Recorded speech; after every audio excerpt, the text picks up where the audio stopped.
I'm Keith Turnbull, and I'm the chairman of the Building Committee. I'm the elder of the four speakers today. I, however, do not have a black suit, and I do not know either the Simpson or Whiteside personally. They just barely escaped my age.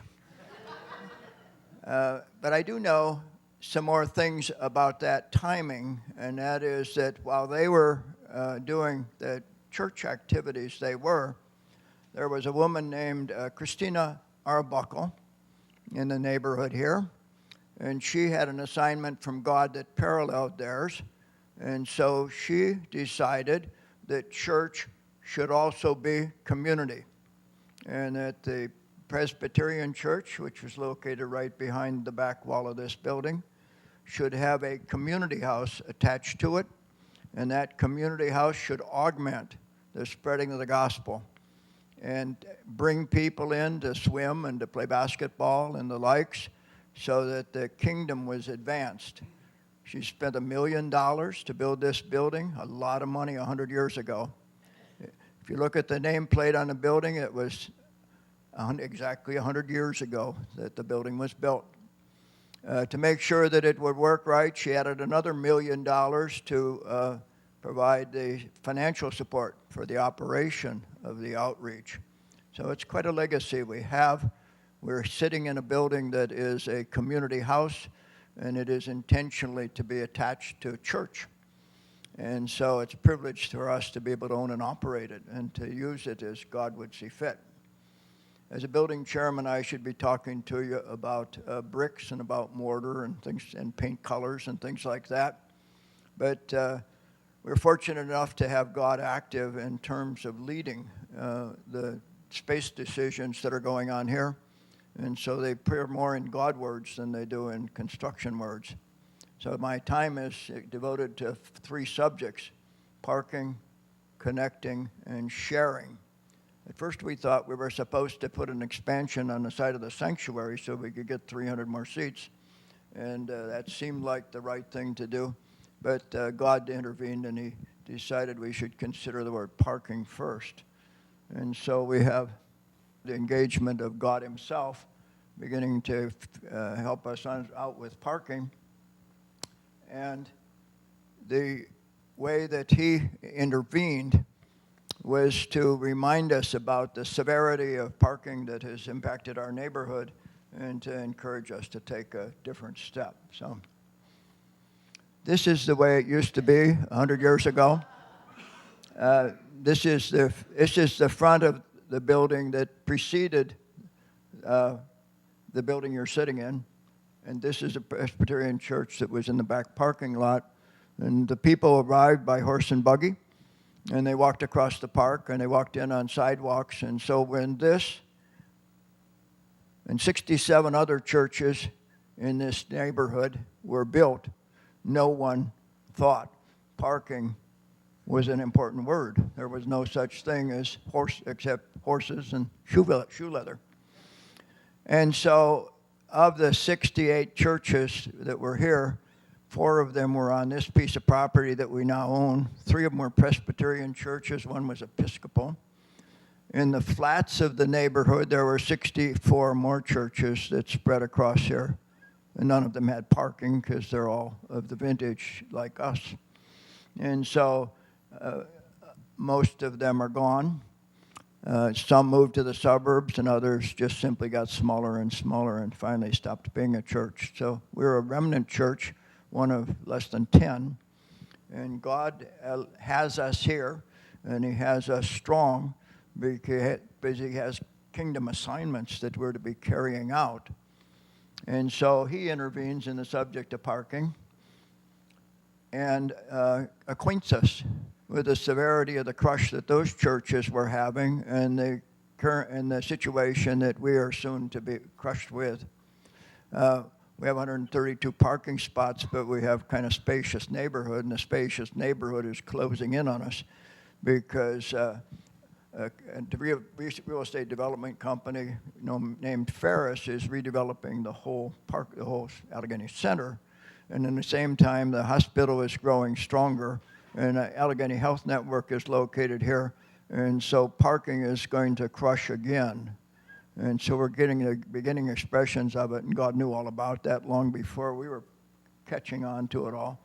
And so he decided he'd provide a solution, and the solution is that we would have a parking garage. And Ken's going to show you what he's decided to provide for us. The building across the street that we park in at 4AC has 320 parking spots. God decided he'd double that up and give us 650 spots, and he would attach it to our back building so that we could come in without going out in the rain, and have an elevator tower and a parking garage attached to the back side of this building, and that God would pay for that with someone else's money than ours. It's costing somewhere around $16 million to build the building. It's in its fourth month of a 2-year construction project. And the funding is coming from the hospital, and the hospital can do that because they have 4,200 cars they have to park every day and only 2,000 parking spots. And so the money they save by not parking people alongside the river and shuttling them up here pays for the parking garage. And so it's quite an interesting gift from God as we find ourselves being able to park.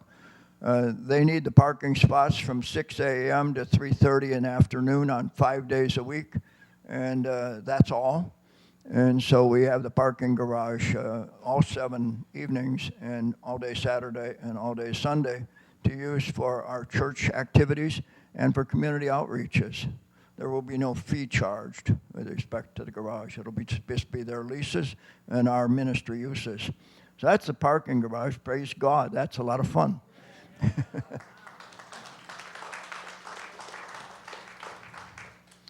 It may be free in money, but it is not free in terms of activity. It's our responsibility to make good use of that garage. And the reason he put it here is because he has to have a ministry output inside the urban neighborhood, and it has to be strong and powerful because there's heavy work to be done. And so don't worry about parking. God will take care of that. But there's a lot of ministry work that we're all responsible for and privileged to be working on. And so that's his reason. It isn't just a crazy parking garage. It's a ministry outreach. The second word is that with regards to the project, to the space situation, is the word connecting. And that's kind of odd to be popping in here, but not from God's perspective. He knows a lot about connecting and when it's working and when it isn't. And so he intervened with regards to parking, with regards to connection, to understand that this is the way we were operating a few years ago when we had a sanctuary on where it is. We had a children's ministry beneath it. We had a student ministry alongside it.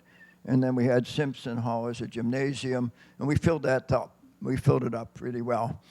And so we were, however, connected because we were all in the same building. We would see each other. Families were connected with their own family members, and all of us were connected in a friendship-type arrangement.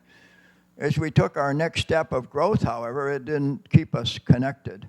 And so we have a disconnected next stage, which Ken is can model for us. We have a garage that was across it. We have a children's ministry across the street. We have a garage that's across the street. And the new building that we were able to buy, which was the Union Place building, the community house, is across the parking lot.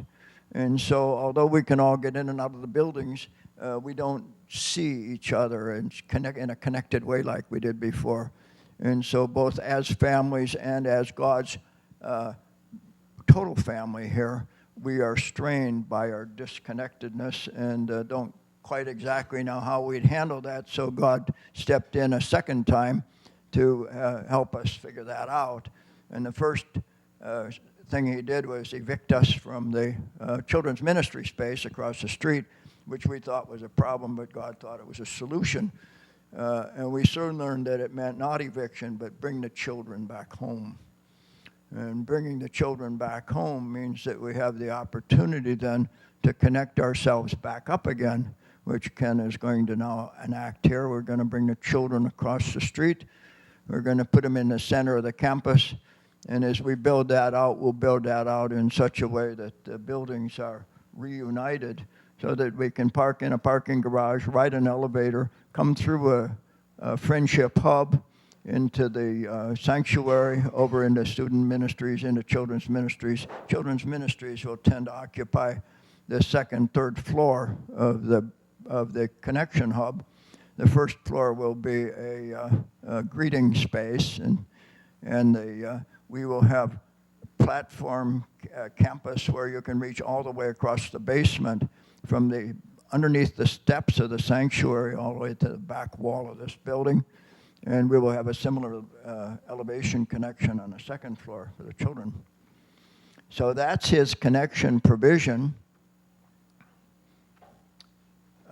Once again, he has a reason for it, and the reason is that he wants to join us back much more tightly than we are now in terms of a church family, and he wants us to join families, individual families, more tightly together than we currently can do. And so God's vision is that the word connection is truly an important thing. It's not just an architectural game we're playing. It's a spiritual situation. And as we connect those together, we connect them alongside with urban impact, and we connect them alongside with the community that we're part of. We connect them with our partner, Allegheny Health Network, and so on. So big word in God's lexicon as he draws us together into the word connected. The last word is sharing. It's not good enough to just throw the buildings together. God has a new relational idea that he wants us to catch hold of. He wants us to share, really share. Now, it's not that we don't share, but when we're in a disconnected state, it's easy to silo up and become insular and to miss out on sharing connections. And he wants us to connect our buildings, but he wants us to connect ourselves relationally. And he wants us to do that along with other entities. So, for example, with urban impact, which is actually a genesis off of the original ACAC, he wants us to recognize how powerful it is for us to reach into the neighborhood twice. Once because the parents' children are willing to bring their children into church and are entrusting them to this congregation. But the other reason, the other way he wants to reach out is he wants to go into the homes that don't come into churches and are afraid of churches. And he wants to go in there with athletics, with performing arts, and with education. And he wants those two outreaches to be concurrent, separate, but linked. And so the words of the sharing means that we would be so well connected one with the other, although organizationally different, that it would be possible to fill up that whole platform on Wednesday with ACAC people who would retreat from it, and on Thursday it would be filled solid with urban impact people. And during the summer it would retract back and be filled solid with camp people. And to do that, we have to reinvent our space because it needs to be more shared and more shareable, easy with regards to the construction and the facilitation of it, so that God's work can easily be done. And we expect our neighbors to come in, even Allegheny Health Network, even just plain community outreaches like Pumpkin Fest and so on. And so God placed he had this disconnected situation that was hard, and so he corrected it into a new situation, and there's the way the real estate looks. But this time I want you to look at it as if you're sharing the space, and you can traverse back and forth across it doing ministry all the way from one corner to the other without getting out in the rain. And you can hand it off to somebody else to do the same thing, another ministry work. That's the provision that we have, and the reason for it is that he views ministry as a kingdom, from a kingdom perspective. He's not looking down here at buildings. He's looking at a neighborhood that he wants to win into his kingdom. And he has us as agents who are protected out of the 68 churches with a profound assignment to carry out. And so we have one God, we have two outreaches and one kingdom. That's the way he designed it. That's the way we're to operate it. And he wants us to be outstanding, sharing ministries. And then lastly, we'll have a hub, a friendly place to come in, an inviting place for everybody to come. That's not the actual architecture, but it is a spiritual architecture. Thank you. Next speaker is Enzo.